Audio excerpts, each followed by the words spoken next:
Welcome to the Law Firm Growth Podcast, where we share the latest tips, tactics, and strategies for scaling your practice from the top experts in the world of growing law firms. Are you ready to take your practice to the next level? Let's get started.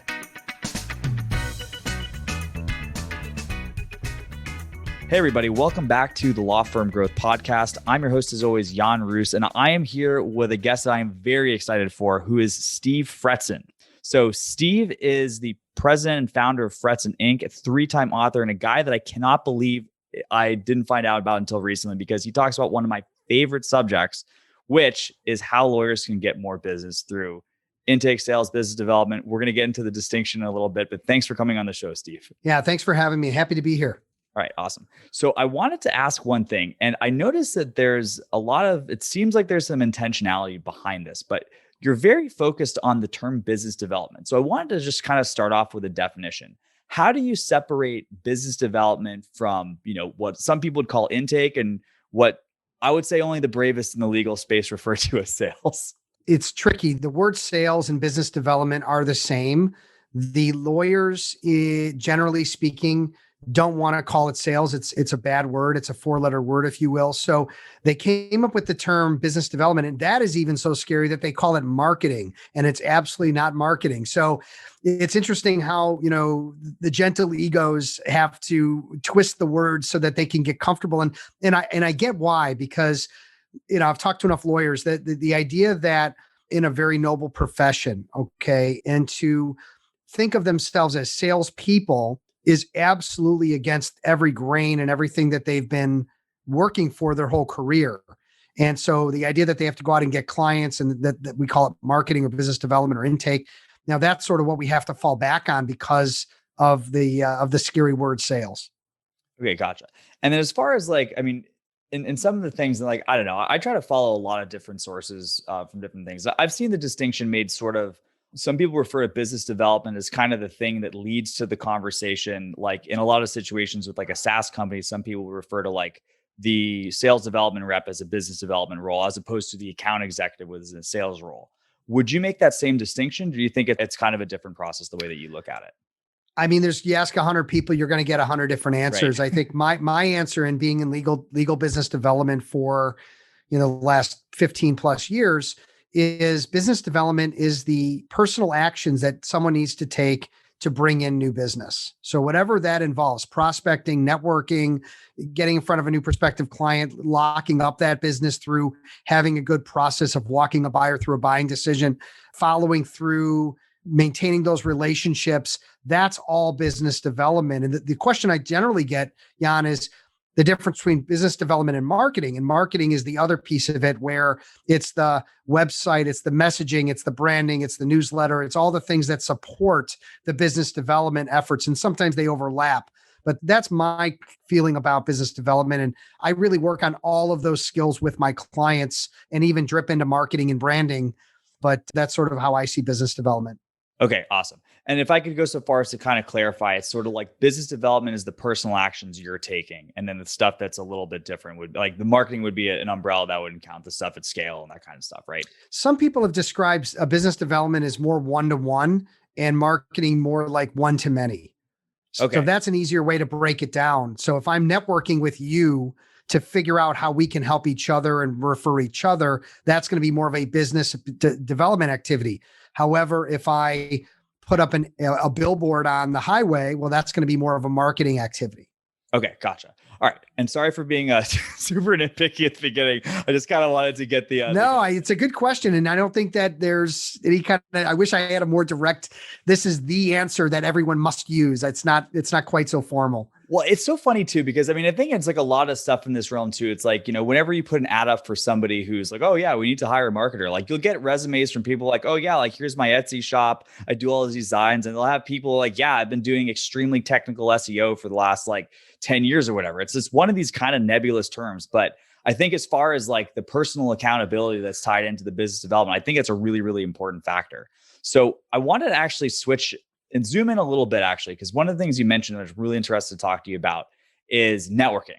And I think it's something that everyone can relate to, because I think every attorney essentially starts there the day they end up hanging their shingle. So what separates people that ultimately end up becoming rainmakers and making money? What are they doing differently than the people that end up in the same place 10 years from now? I would say one of the biggest things that good networkers do is they learn. And if there's an old saying in sales, and I'll use the bad S word again. There's a guy with 10 years of sales experience. And the question that I would ask is, do you have 10 years of sales experience, or do you have 1 year of sales experience 10 times? And I think networking is very much the same. There's people that just get out there. Hey, you got to get out there. You got to be out there. You got to be visible. And that's fine, except lawyers are billable and billable hours are money. So time is literally money. And if you're just blowing it by attending things and showing up and glad handing and passing out cards and just doing whatever you think you should do, that's going to be a real time suck. And you're not going to get the kinds of results you're looking for. So what's separating good networkers from bad networkers is good networkers generally have a process. They generally have figured things out through learning or figured things out through hard knocks. Whatever the case, they're not doing the same things they were doing year one. And the other thing that I would say is it separates is there's three kinds. I talk about in my second book, the Networking Handbook, there's three kinds of networkers. There's takers, who are the people that just want to sell you stuff. They just want to try to, sap your network of its value for them. That's what they care about. That's why they're there. There's also givers, true givers. These are the people that go out and their intentions is to help everybody develop the relationships, develop the karma, develop that brand that everybody is attracted to. Then there's the middle group, and I call these people apparent givers. These are the people that talk a big game, but don't actually follow through. They don't actually have the organizational skills or the follow through skills to make it happen. And they're not bad people. I think generally they just don't get it. Like they don't understand that if you make a commitment and you don't follow through, you're missing the whole idea about what makes someone a good networker. So that's how I kind of put it into categories. So when I teach people networking, they can't look in the mirror and say, hey, I'm that apparent giver. Wait a second. I need to change some of the things I'm doing. Yeah. Well, that takes a lot of self-insight too, to be able to make that admit. I think a lot of people think themselves as givers at the end of the day, but no, that actually really made me think of something interesting, just as far as that apparent giver too, because for one thing, it's obviously a bad look because it's like the integrity that you're showing somebody that you network with is the integrity you're going to ultimately show any business that they send your way. Right.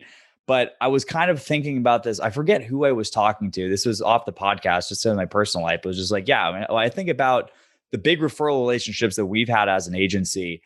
There's been two.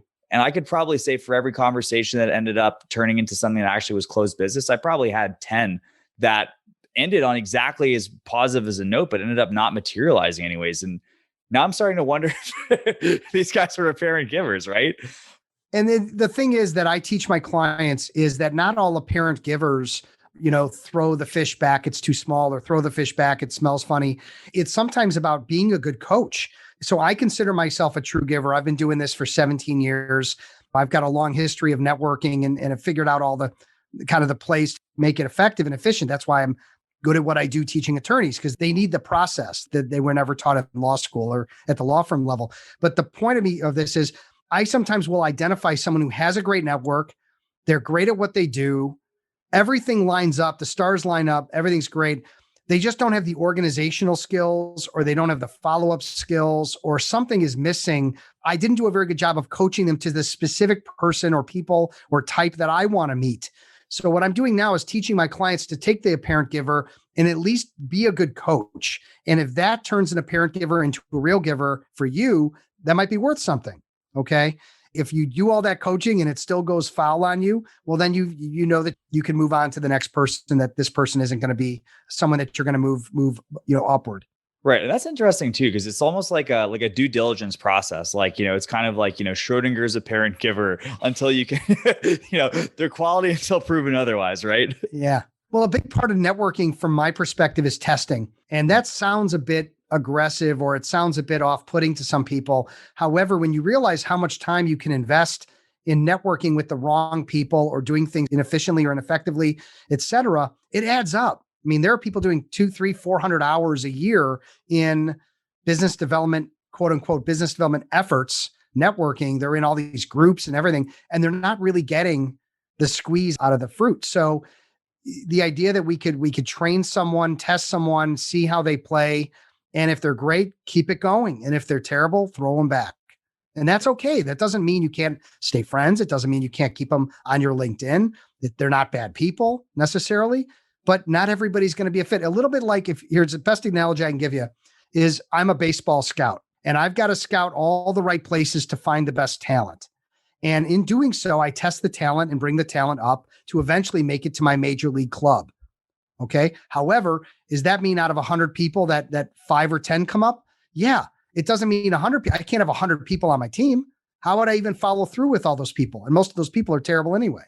Yeah. So you really are trying to pick the best people to move up that are synergistic with you, that make sense for you, that are givers, and all the things align. Those are the people you want to bring up. And then you have to maintain once you've figured it out. Yeah. It's really interesting, Steve, because I've always kind of thought about networking as sort of like a nebulous thing. And it's kind of funny. I have to say, I can't really put into words what actually makes people good networkers. I've always kind of considered it more of like a harder to measure thing, but like you've added this layer of analytics and testing and process on it, which is super, super interesting. And it reminds me of like some of the stuff like, you hear this in a lot of domains too. It's like we do tests when we're running ads for kind of stuff. Like I have a situation where we're doing a hire for our ISA team right now. Our first test is I'm having every single one of them record a voicemail. And if they sound like they're disengaged or I don't if they have some crazy accent or they're too breathy or something like that, that's sort of a test, right? But to get to like the nitty gritty, like I hope this isn't too much secret sauce, but like what's an example of a kind of test that you'd recommend running for somebody that you're considering to bring on the team?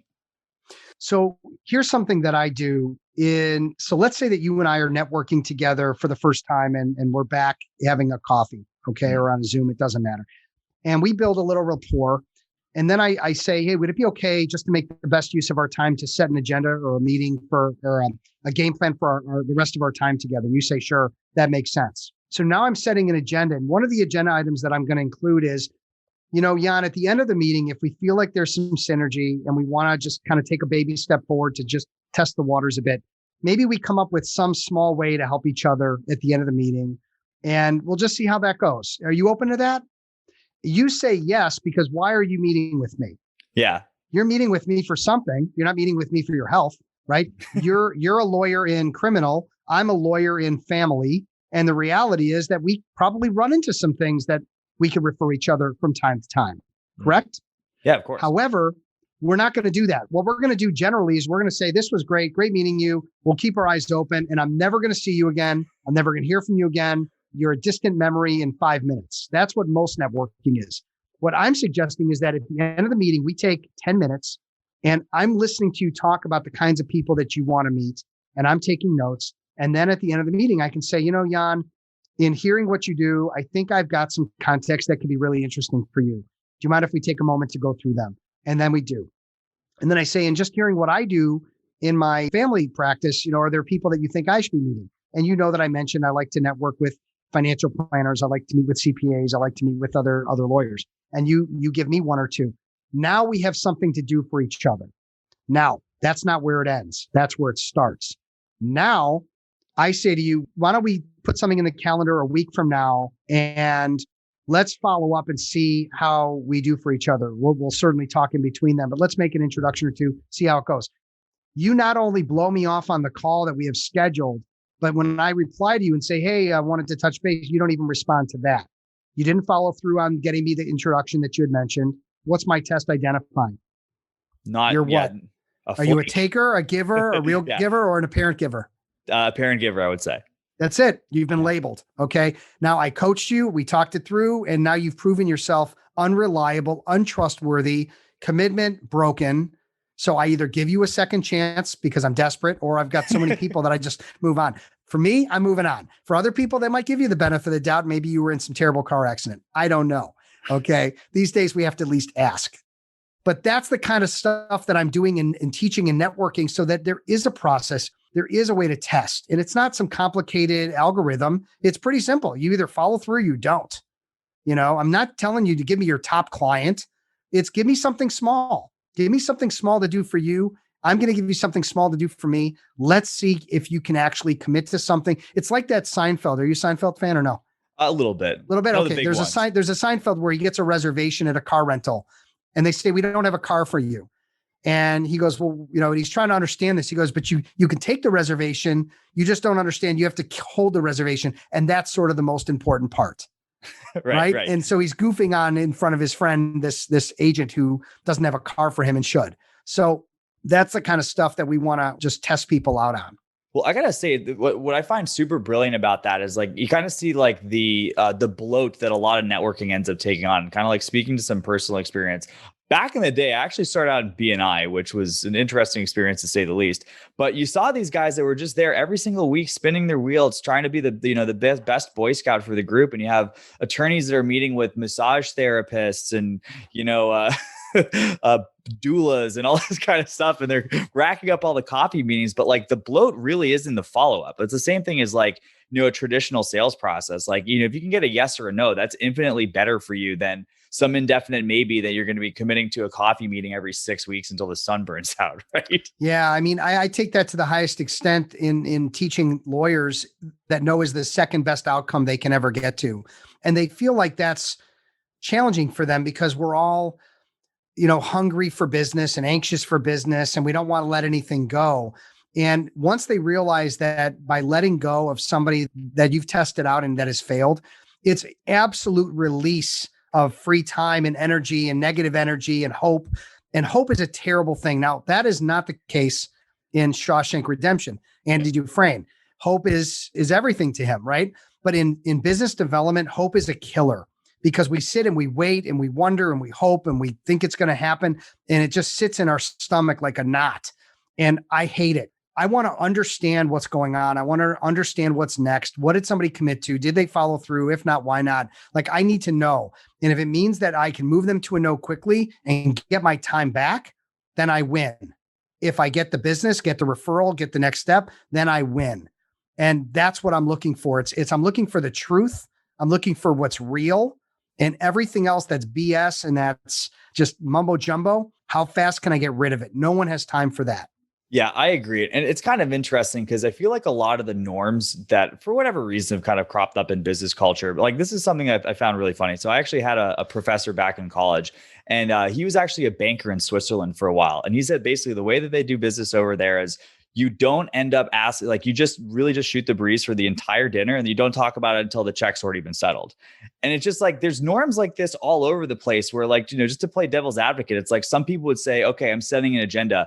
I don't want to be a jerk. I don't want to be icky. But at the end of the day, the icky situation is what ends up spawning from that fruitless meeting that you've been chasing ghosts around for the last 6 months, right? Yeah.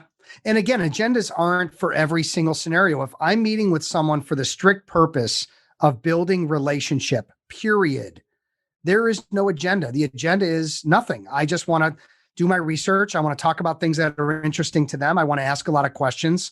And I want to build that relationship so that we leave that meeting. Not only do we have a little bit of a love fest, but they want to meet again because now we can talk business. But if I'm meeting with a stranger from a networking group or from a Zoom networking meeting, and I'm calling stranger danger, yeah. I'm going to set that agenda because I don't want to be on that call for more than 30 minutes. I want to see what the traction is. I want to test the waters and I want to know what's going on.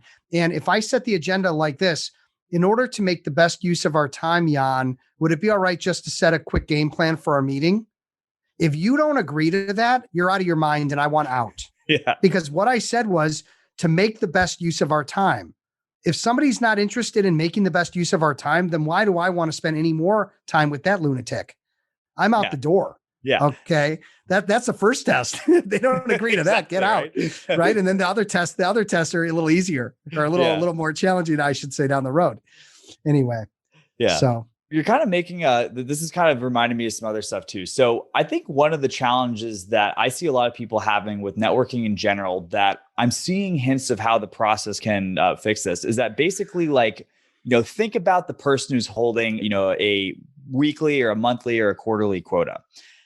There's kind of a dilemma with how people are able to predict how these things play out. But does this kind of process of building up these relationships lead to like any more predictability in kind of the process in your mind? Yeah, it leads to a lot more predictability. And the main reason is that when you're not just building relationships, and as I mentioned, you're trying to find people that you can move upward and inward into your network, people that are going to be good referral sources. A question, this is the best question I'll give you. This is worth every minute that I'm on the show for the people listening. Okay. I ask this question and teach my clients to ask this question on a regular basis. So let's say again, you're a criminal attorney. I'm a family attorney. We're networking because there may be ways to help each other. If I asked you in an average year, Jan, how often are you coming across family matters where a divorce is imminent or they need a prenup or they need something to deal with the family thing? In an average year, how often is that coming up for you? Yeah, I'll say 20. Yeah. 20.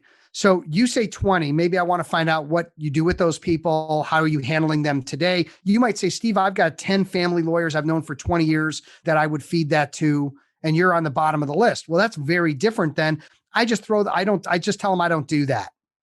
Yeah. Well, that's 20 new clients that I could potentially have every single year if I keep in the loop with you.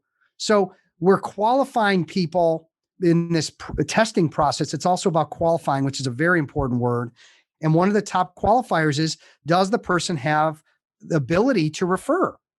And just today I got an email from a client. He met with someone, they're both in the M&A space. Okay. And he met with the guy and the guy told him he's got like 20 or 30 M&A attorneys that feed him business. So this lawyer's going, well, then how am I going to ever get a referral from you if you already have 20, 30 attorneys that are already feeding you a bunch of work? Wouldn't that M&A consultant be in his best interest to feed back the people that are feeding him already? The answer is of course. Yeah. So he's not fishing in the right pond. He's got to disqualify and move on. And that's what I'm going to advise him to do.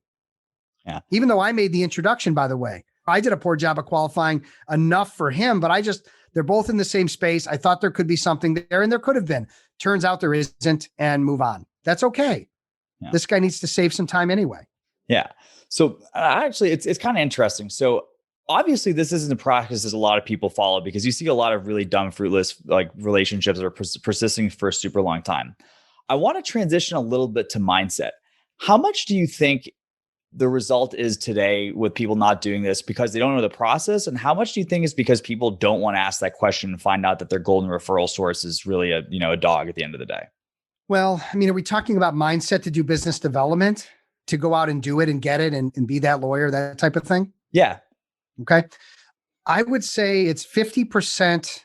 They know what to do, but they just don't do it because they're busy and they're happy and they're comfortable. They know that it's important. And then the other 50% are just lost. They don't know the first thing. They don't have a plan. They don't have the relationships, or even if they do, they're uncomfortable asking for anything. They think that sales is a dirty word. So why would I want to do any of that? And so they're basically just handcuffed because at the end of the day, what makes a lawyer successful? And this is sad. It used to be a Harvard degree and it used to be how many, wins you have in court. And today it's what's your book? If any lawyer goes to a recruiter and says, I want to leave my big firm and I want to go to another firm. First question, what's your book? And if it isn't $500,000 or more, you're probably not going to be moving.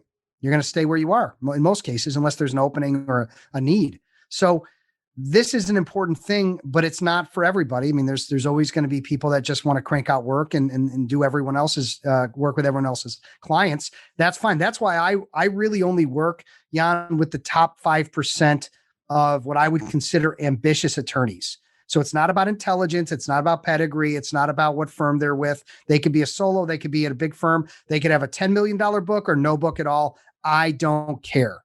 It's their mindset. And you hit on it right away. It's what's their attitude? What's their mindset? Are they open to learning? Are they open to taking coaching? Are they ambitious? That's what matters to me. And those are the people I work with. If they don't fit in that category, they're out. I have no interest. I have no time. I'm a one-man show. And I've got to be very careful and critical about who I bring into my space, into my programs that are going to be successful and get results, because that reflects on me. Yeah, of course. That's actually really interesting to hear too, because it's not about where you're at, it's about where you're going to be, but more importantly, what you're willing to pay to get there, right? And it's in terms of help, it's in terms of the emotional awareness to see where you're really at and face those scary things, right? But you also bring something I want to kind of dig into a little bit more. It's just like people that are just kind of complacent, right? So I know you're dealing mostly with the top 5%, but as far as the situation with why do you think people don't why do you think there's so many complacent lawyers out there? Do you think they don't know that they can do it, or do you think they're not aware of it? Again, either they're busy and they're just stuck. You're stuck doing everyone's work. You're making good money. You're bringing home the bacon to the family, and you're not concerned about the future and having your own clients because, look, we just had, this nasty pandemic and a potential recession. I think we're in a recession, although most of the lawyers I talk to are having their best years ever. So what are we all worried about? There's nothing to worry about, is what people think. And that's just a bad idea. It's like saying, hey, I'm not worried about getting hurt, so I shouldn't have I don't need insurance. Yeah, exactly. I don't know that's the way to go. So I think it's either, again, they don't know, they're either stuck in the situation where business development isn't that important to them and they're just kind of working through whatever the day is from day to day, or again, it's so scary to ask for help or to show weakness or to feel. And what they don't understand is that the strong hire the coach. It's not the weak that hires the coach. It's the strong. I mean, think about all the best CEOs, the best athletes. They all have coaches. Well, why? It's because they're weak. No, of course it's not because they're weak. I mean, it's because they're the strongest in the business. They don't want to stop learning. They don't want to stop getting better. They understand. And what I do is I sit down with an attorney in 30 minutes. I understand just about everything. I'm like, somebody just called me the lawyer whisperer. I didn't call myself that. My estate planning client, who's wonderful, Nina, did. But it's because what I do is I've been in trenches so long, I can ask enough questions and hear exactly what that lawyer is doing, not doing, should be doing, strong, weak. And I can essentially see like a pile of money, like forming in front of us that they're just walking around every day. They're not going after. And a lot of it's because they just don't know how. They just don't have the comfort, confidence, or the actual process to do it. So there's a big gap here that you're, I think, observing as we're talking through this. And unfortunately, it's not taught in law school and it's not really taught at the law firm level. So lawyers have this education gap between where they are and where they need to be related to marketing and business development and running a business, quite frankly. And that's where, I don't come in on all those sections, but I come in on one of them to help make sure people are not only providing for their family today, but that can provide for the rest of their career. Yeah, absolutely. And it's interesting you bring that up. It's like the people don't look for help if they think that it's not something that's possible. And I think like overall, there's a situation where to reach out to the coach, to even Google how to get more business for my law practice, like it takes a moment of vulnerability. And I think a lot of people, and let me know if you agree with this, it's just like they're more comfortable with feeling smart in the moment than temporarily feeling dumb to actually have the success that they tell themselves that they want, right? Yeah. I mean, it's funny. So the most recent article that I write for the Chicago Daily Law Bulletin here in Chicago. And I've been doing that for 5 years, a monthly column. And the most recent article, it's being published tomorrow, or I guess, I don't know when this is going to post, but in March of 2021. And it's the 5 traits or characteristics of people that should never hire a coach.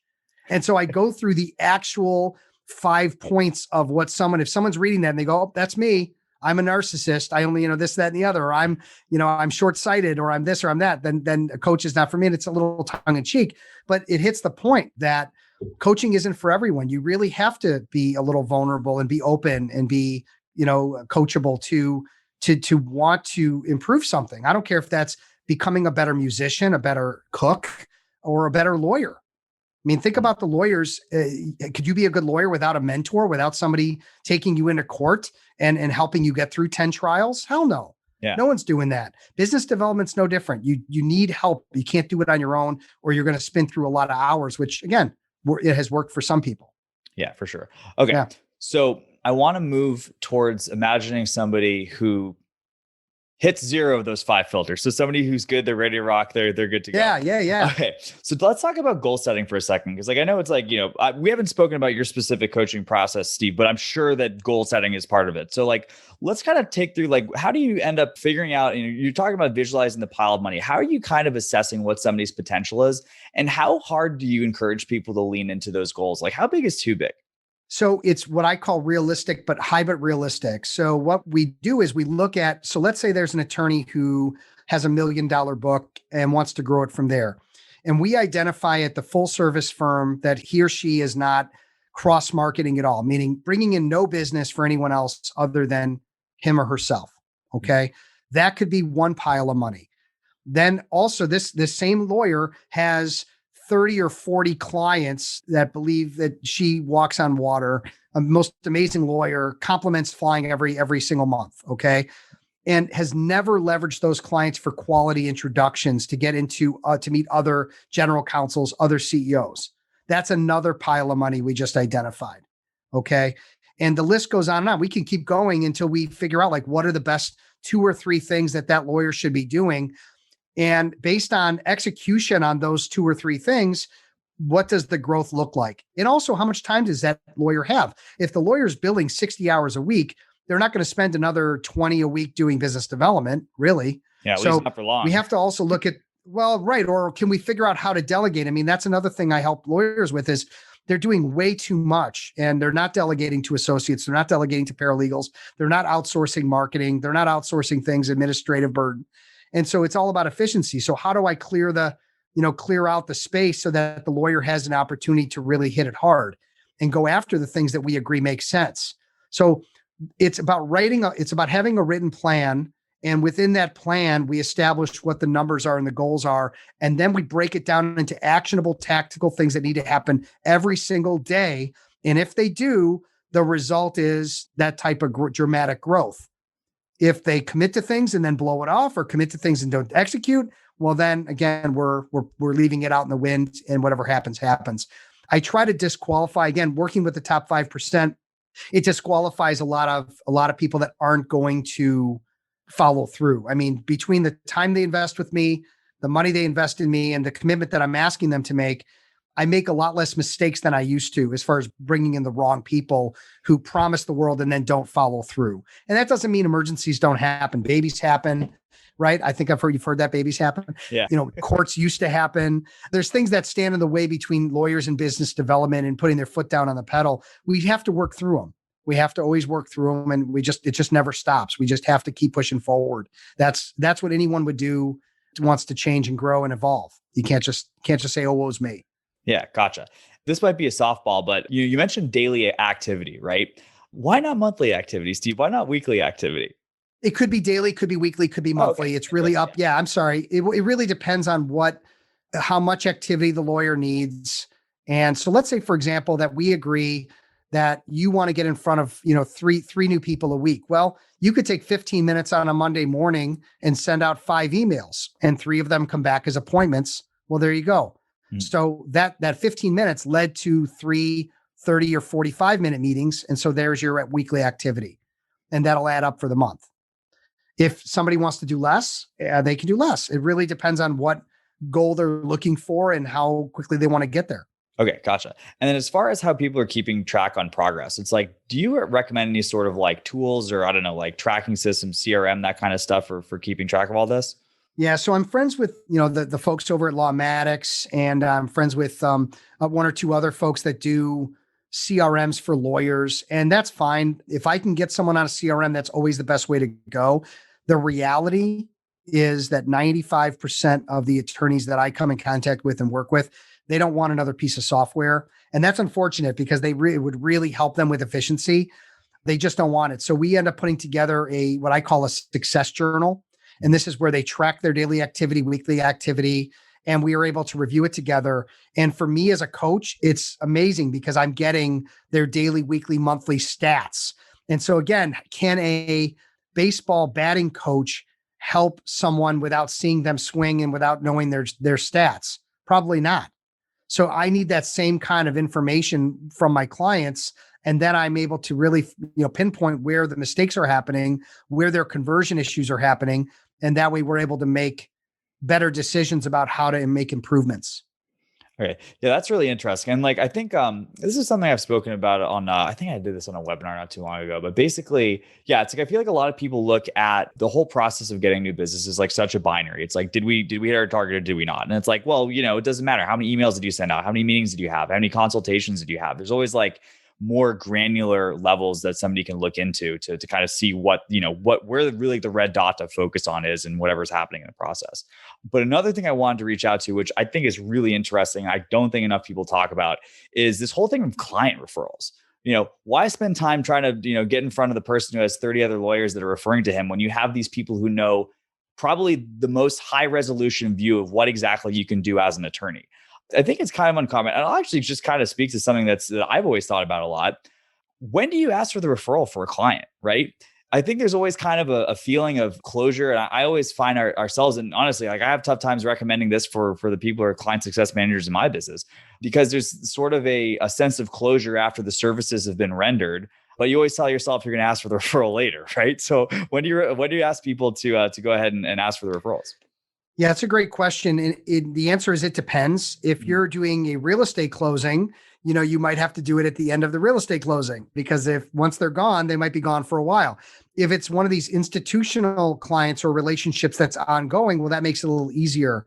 But I would say it happens when you've earned it from being a great lawyer, you've earned it from being responsive, you've gone above and beyond the call of duty, if you will. And once you've earned it, you can ask. And then the question lawyers have, and this is what drives them nuts, is they're terrified of making the ask. That's like the number one, like if we're playing Family Feud, like number one on the board Yeah. would be fear of the ask. And that's what I teach lawyers, is how to make the ask. There are very soft and very nurturing, consultative, however you want to view it, ways of doing it that take a lot of the salesiness out of it. And actually that's sort of my MO. I think maybe above everything is I try to take the salesiness out of business development. My first book's called Sales Free Selling, and it's called that for a reason, because selling sucks. Being sold to sucks. Nobody likes it. It's no fun. And that's not an appropriate way to behave anyway. What people would really appreciate is relationships, consultation, great questions, walk a buyer through a buying decision. Once you've developed the relationship, you've won for the client, you just need to make sure you have a really good, soft approach. And I can give you an example if that'd be helpful, Jan. That'd be fantastic. So this is one that I call okay, not okay. And my clients if they're listening to this, they're going to roll their eyes because they know I like this one. If you're uncomfortable asking for an introduction from a client that would give you one if you asked because they think you're the best, admit that you're not okay with it. Admit that you're not comfortable with it, especially if you're an introvert. You're definitely going to get away with it. I think it has to be done with integrity. I don't think you do it just to do it. But to say to a client, look, there's something I've been meaning to ask you. And if I'm being honest, I'm very uncomfortable with it because it goes against the grain for me. It's not something I've ever done and whatever. But I know that you've been happy with the services that I've provided over the last number of years. There's probably other companies that you have relationships with, CFOs and CEOs that I could be working with and helping the same way I'm helping you, Jan, but I don't know them. And it would be so much easier for me if you could make an introduction, but I don't want to overstep any boundaries. Is that something you'd be open to talking about? What the heck is that client going to say? No, get out of my office. You're fired. Hell no. If an A-level client, you've built a relationship, you've built a trust, you walk on water, all that kind of stuff, they're going to fall all over you to help you. Okay. And then there's a bunch of other steps that have to happen too, so that it doesn't go into the ether. I don't need to get into that. The idea is that type of an approach softens things up so much. And the reason it's called okay, not okay is because if you're not okay, someone that likes you will help you feel okay.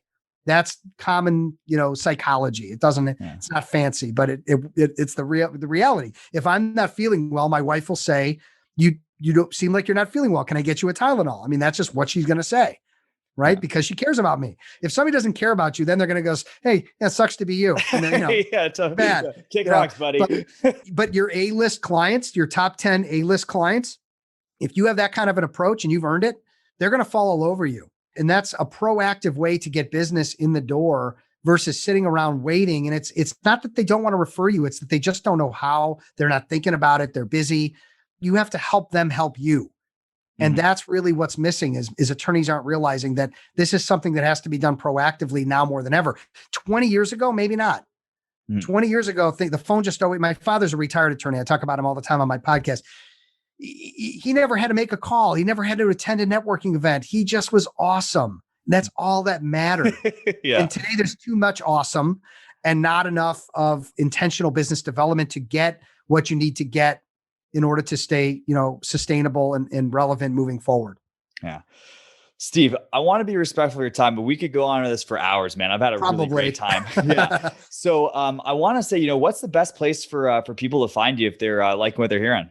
Yeah, the thing that's easiest is to go to my website. It's fretson.com. It's F as in Frank, RETZIN.com. I've got my podcast there, Be That Lawyer, which again, I've got about 75 episodes, all like just like Jan, all these experts talking about business development, marketing, efficiency. You don't have to listen to them all, but you could go through and pick out the ones that are best for you. I've got a blog. I've got videos where I do some instruction. You can watch a sample video of me working with my clients in a class on my YouTube channel, which is just Steve Fretzin on YouTube. And and you can email me at steve@fretson.com if you want to have a initial consultation. Again, if you're in that top 5% of ambitious, interested attorneys that want to grow, I may be the guy. Awesome. And thanks. I'll definitely co-sign on the podcast too. I subscribe to really, really interesting guest lineups and people that if you've been kind of making the legal marketing circuit, it's people that you don't see on the other podcasts too. So super recommend. It's one I look forward to every week. But Steve, thanks again so much, brother. I really appreciate having you on the podcast. And for everybody else, I'll see you next Tuesday at 8 a.m. Eastern on the Law Firm Growth Podcast. Thank you for listening to the Law Firm Growth Podcast. For show notes, free resources, and more, head on over to casefuel.com/podcast. Looking forward to catching up on the next episode.